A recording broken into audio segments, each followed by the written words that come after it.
Two more ways to represent concentration: molality and mole fraction. I'm going to let you write that down there really quick.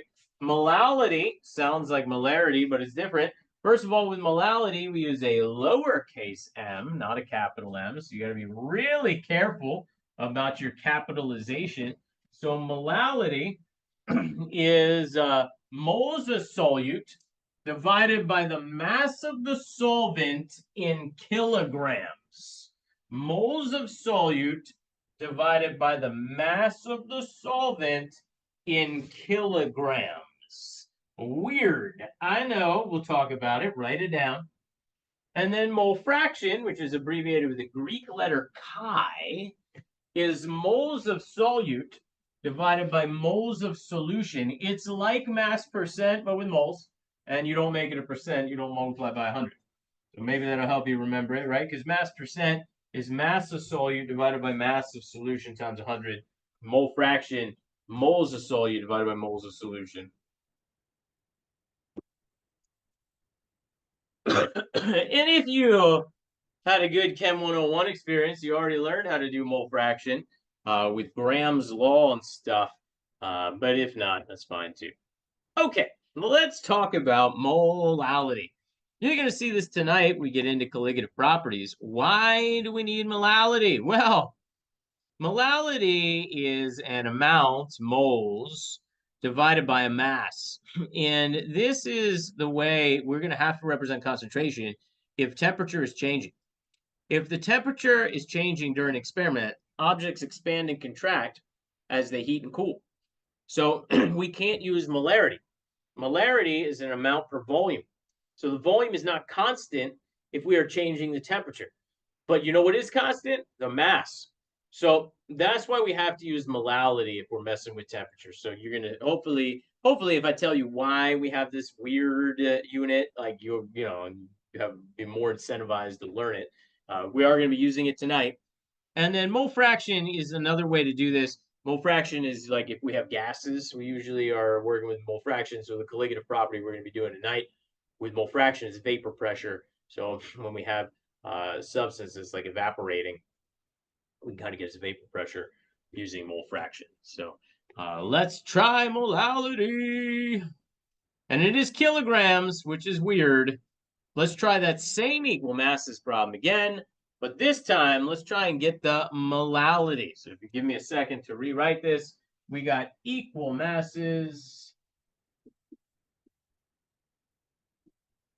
of KNO3 and water. We're not going to need the density, but I'm going to write it down anyway. You really usually only need the density if it's a molarity equal masses problem. We're not going to need it for molality or mole fraction, but I'm going to write it down anyway. All right, and this time we're going to try and get the molality, which is going to be the moles of the solute divided by the mass of the solvent in kilograms. So notice how I wrote the equation. It's the moles of the solute, KNO3, divided by the mass of the solvent, water, in kilograms. So you can see how I wrote that there. All righty. So here we go. We need to get that mole. Well, first of all, when you see equal masses, the first thing you do is assume 100 grams. And by assuming 100 grams, that would be 50 grams of KNO3 and 50 grams of water. So how do we get the numerator? Same way you did it before. And then I want you to think about how you're going to get that denominator using a little bit of metric system and dimensional analysis. Give this problem a shot. Go ahead. All right.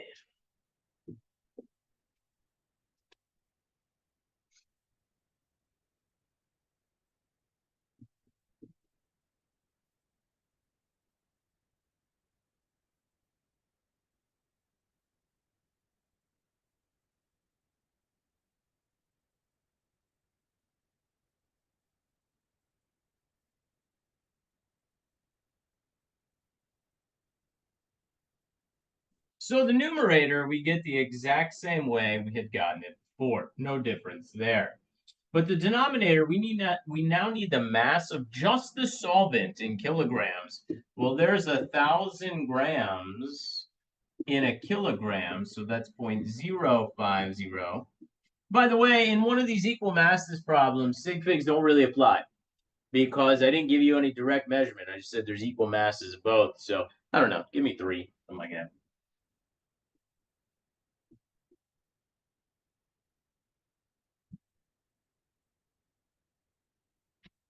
And that's going to be a 9.9, 9.90, whatever, molal KNO3 solution. Notice how I wrote this. I wrote it with a lowercase m, and I wrote the identity of the solute. Now, that's vastly different. Go back and look what we got for the molarity. We didn't get 9.90. Totally different way of representing concentration. Okay, totally different. It's a weird way, and it's really only used for freezing point, depression, boiling point, elevation when we're messing with the temperature, which you'll see later tonight. Awesome. Mole fraction time. So now, and again, if there's ever a question, you just shout out. You just go ahead. You let me know. I'm assuming if there's no questions, we're good to go. We're moving forward. So now we're going to do this bottom one. Exact same problem, equal masses of KNO3 and water. But now I want you to calculate the mole fraction. So I'm going to reset here. You give it a shot. Go ahead. Look at that mole fraction formula, which is chi equals moles of solute divided by moles of solvent, and see if you can't get it. All right. Once again, first thing you got to do is assume 100 grams. That's 50 grams of KNO3 and then 50 grams of water. Now we're going to do the same thing with the solute we've been doing, which is divide by the molar mass and turn that into moles.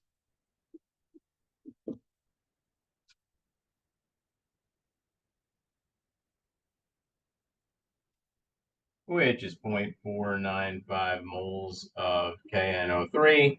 But now we need to get the moles of the solvent. Here's why. Moles of the solution is going to be the moles of the solute plus the moles of the solvent. So we need to divide by the mass of the molar mass of the solvent to get that into moles of the solvent. That'd be 2.77 moles of water.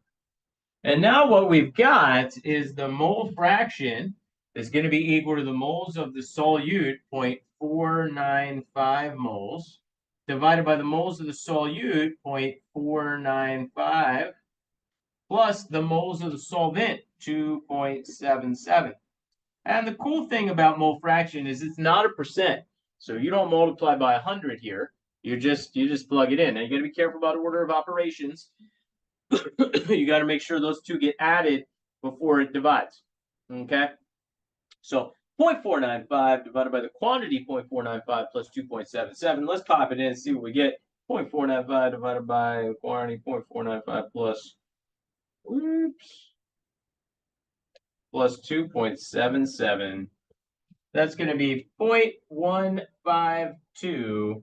That's our mole fraction, 0.152. If you want to put that 0 out in front, I don't always put the 0 in front of the decimal point. I know that bothers some people. If it bothers you, I'm sorry. I'm not changing now. Okay, but 0.152. And I believe that that is it for that slide right there, right? Yeah.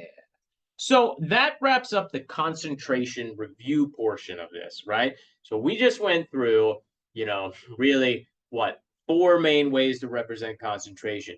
Percent mass, and I lump part per million, part per billion under that. Molarity, which is the preferred way for chemists to do it. And then molality, and then mole fraction. Okay, so those are really the 4 main ways to do it.